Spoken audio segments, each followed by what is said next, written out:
नमस्कार. आज राज्यातील तुरळक ठिकाणी मुसळधार पावसाचा अंदाज हा हवामान खात्याने वर्तवण्यात आलेला आहे. तर कोणते कोणते जिल्ह्यात पाऊस पडणार या संदर्भातील माहिती जाणून घेऊया. व्हिडिओ शेवटपर्यंत पहा आणि चॅनलवर नवीन असाल तर चॅनलला सबस्क्राईब करा. आता हिवाळ्यामध्ये अचानक उन्हाळ्याची जाणीव नागरिकांना होत आहे. मागील काही दिवसांपासून कमाल आणि किमान तापमानात वाढ झाली.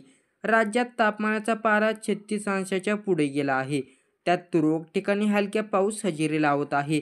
आज मध्य महाराष्ट्र आणि मराठवाड्यातील वादळी वारे, विजांसह जोरदार सरींची पाऊस कोसळण्याची शक्यता आहे.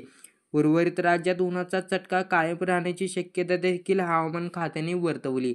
धुळे, जळगाव, सांगली, कोल्हापूर, छत्रपती संभाजीनगर सोमवारपासून महाराष्ट्रातील ढगाळ वातावरण निवळून हळूहळू पुन्हा थंडीला सुरुवात होण्याची शक्यता हवामान खात्याने दिली. सोमवार ते शुक्रवारपर्यंतच्या 5 दिवसात मुंबईसह कोकणात उर्वरित ठिकाणी 19 जिल्ह्यात पहाटे 5 चे किमान तापमानात पारा पुन्हा 10 ते 12 डिग्रीपर्यंत घसरू शकतो.